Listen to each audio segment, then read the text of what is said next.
All right, folks, welcome to the Fitness for 55 Plus podcast, brought to you by Stronger Life. My name is Dr. Dustin Jones, physical therapist. Dr. Jeff Musgrave, Doctor of Physical Therapy. All right, so we are going to be talking about how to fall without getting hurt. So we had a fun night last night. It was a blast. We had a workshop. So how many folks, I didn't count, but how many folks were in here? 40, 45 maybe. 20 some online. Yeah, 40 some in person, 20 some online, and we basically went through how to fall. And we want to talk about that today, as this is something that a lot of people will avoid, but something they may want to lean into because it can have many, many benefits. So when you think about how to fall, why, from your angle, why should someone practice that or learn how to do that if they're worried about it? Yeah, I mean, I think something that's not well known is that there are specific strategies that can help reduce your injury risk. And they're trainable. So there was actually a really interesting research study that was done on people over 50, and they had them learn a tuck and roll strategy, and they found that they were able to slow down things like how quickly their head came towards the ground and how much force, impact force, happened when their hip landed. They had like a force plate with a crash pad. So it's something that just a few basic strategies can really reduce your risk of injury. But most people don't know that, and they don't know where to go to learn how to do that. Mm-hmm.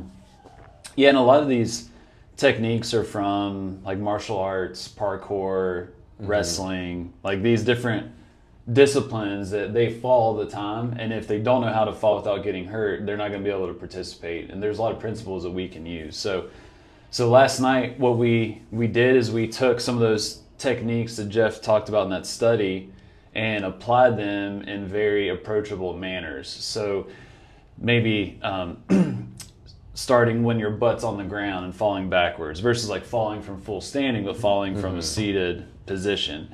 Then maybe crouching, so just kind of gradually getting taller and taller, practicing some of these principles. But we didn't start there. I think that's the really important part, is we don't start with just learning how to fall. We need to make sure that we can even get up in the event of a fall. So when we talk about how to fall without getting hurt, that's the first place we start, is how do we get up from the ground. There's lots of ways that we can do that, but we typically are wanting to use some type of piece of furniture if we need to, but we can use specific methods to kind of set us up for success. And it was really cool last night because we had one person that we know of, right, that was the first time that she's been on the ground. Over a decade. Over a decade. Yeah. Man. Over a decade. So cool. Just like having the confidence, having some strategies, just knowing how to do it. Because it's one of those things, if you did it yesterday, you're super confident. Months turn into years, years turn into decades, and it's like, it's been a decade since I've chosen to get on the floor. Yeah. So now just the planning, the confidence, and the thing that she shared with me was like, there's just a lot of fear. And she said, my knee was only an inch or two from the ground, but it felt like it was a mile away still. Yeah. Like just perception based on not having confidence and not having practiced. So I don't know. That was kind of an aside, but no, because I think for the people that can get to and from the ground, we got to emphasize it. We got to practice it daily. Because that ability and the confidence just can go away relatively quickly. Yeah. And we've got lots of folks at Strong Life that could attest to that, where they end up, it's been over 10 years since I've been able to get on the ground, on my own terms. And so we want to practice that on a regular basis. That's why we had burpees in our class, which everyone loves to hate on. But there's a big benefit to it. But even if you aren't getting to and from the ground on your own, there's ways that you can approach this to where we can make it accessible for all kinds of levels. This is where it's really helpful to work with a Stronger Life certified coach, whether it's an individual training or stuff that we practice in our classes as well. But this is something that we kind of put in the same category as brushing our teeth. Like, you do it every day. It's a part of your routine. Us getting to and from the ground is a very similar thing. We want to continually practice that as we age. What were some other surprises from last night anything that else jump out to you in terms of what was really cool to see? There was a person here last night who had an actively healing fracture in their arm, and had multiple, just a history of falls. They're not a Stronger Life member. They'd come to visit, and just how we were able to safely have them practice that, even with a healing fracture, and that they were game to like just make a change. I don't know. That was just really impactful to see someone who had unfortunately had lots of negative health consequences have the courage to do it, to practice, to do what they were comfortable with, to learn some strategies. And it wasn't someone who was super young, Yeah. The person from out of town. That was visiting last night. But she did a great job. She learned the strategies. She worked on the timing. And I have no doubt, hopefully she doesn't have a future fall, but if she does, some of that's going to stick. Yeah. And she's going to be able to reduce her injury risk. So I don't know. I was just really impacted by her strength and her courage later in life to learn this skill. Ideally, as you said, we're starting early in life, and it's a skill we just continue. Whether it's with furniture, without, it's just an important skill to be working on. Yeah. And we spoke about this last night is, we want to focus on the skill to get to and from the ground. We want to focus on the skill to get to the ground without, with minimizing your risk of injury. And then even before a fall even happens, are we working on our balance? Are we working on our strength? Are we working on our reaction timing to prevent us from progressing to a fall? Are we able to regain our balance? And these are things that we're doing all the time in our Stronger Life classes. But the better you're doing in those departments, the less likely you are going to have a fall. But if you do have a fall, we should be prepared for that as well. So that's something that I think for a lot of folks,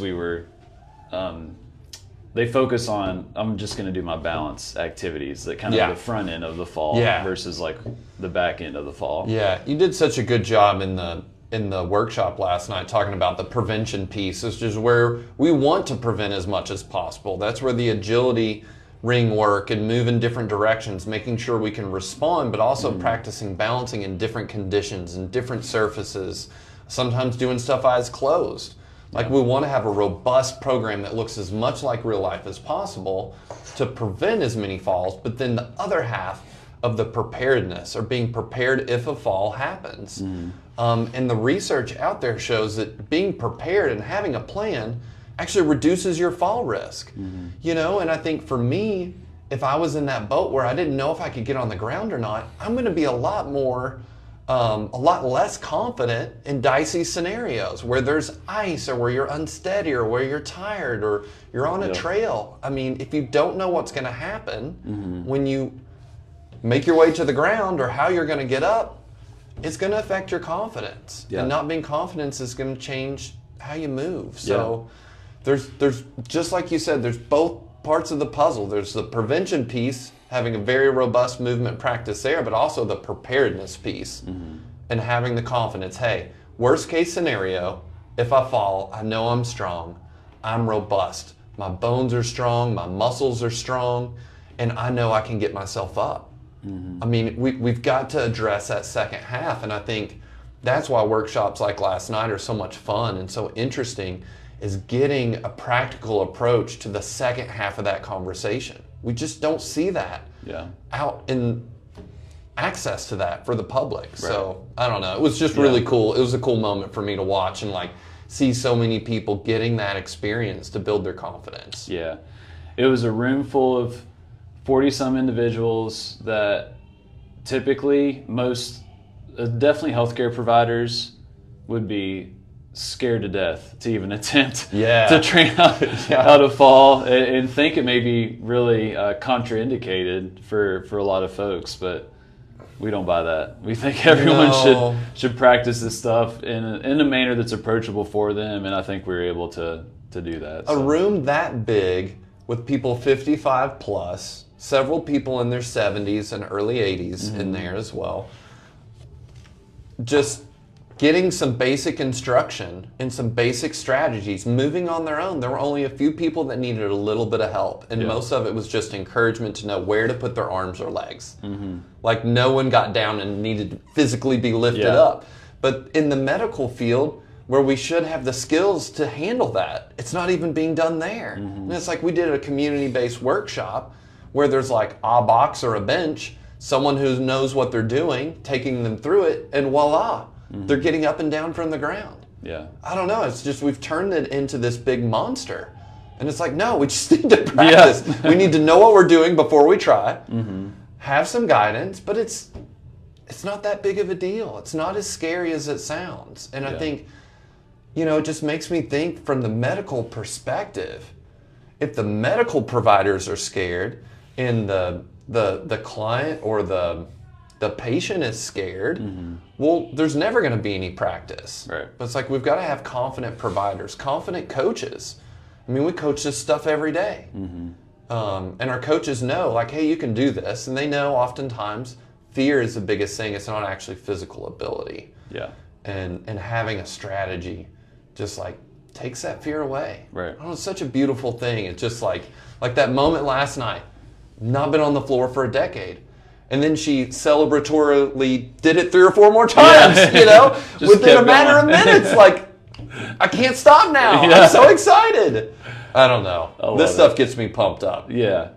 And it's what we see with strength training too. So many folks are afraid to, lift the heavy weight, but man, this can be done in a really approachable manner. Falls, same thing. So yeah. If you're watching this, or listening to the podcast and you weren't there or weren't on the Zoom, we have the recording. So we had 20 folks at home doing this as they were watching the recording, and so you can get access to that as well if you want to see some of this information. Just go to strongerlifehq.com, make your way to our blog, and we have a search tab in there that you could search how to fall, or you could browse and you may see it there as well. But you have access to watch that video and play along. We had folks at home use couch cushions, which is enough padding. So just get a few couch cushions out, put them on the ground, and that'll be a good bit to practice a lot of these progressions. Yeah, and another thing, I think, just like you pointed out, the levels, it was way more practical for us to use the floor, but a lot of these can be done on a bed. Yeah. So even if you can't get in the floor, you're not ready to get on the floor, you can even work on these fall landing strategies from a bed. It's like you're in there every day. Yeah. Some of us, if you like to nap, maybe twice a day. You could be practicing a few things, or just practicing getting from your stomach up to all fours and practicing rolling. Some of those skills that we did as kids when we used to play on the ground, if you don't use it, you lose it, like a lot of things. So I think it's good to remember elevated surfaces like the bed, that might be where you need to start. You don't have to be able to get in the floor to get benefit from this. Yeah, so that's a good point. Awesome. All right, y'all. Well, if you have any questions about how to fall, getting to and from the ground, or if you want help with that, just go to strongerlifehq.com. We have virtual personal training. We have in-person personal training. We have our group classes where we work on these things as well, but we'd love to help out in any way we can.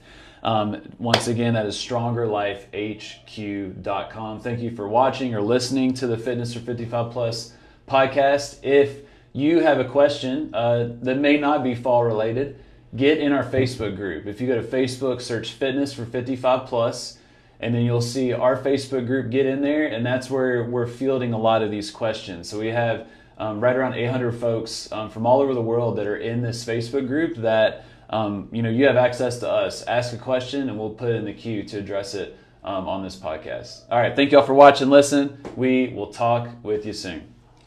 Boom.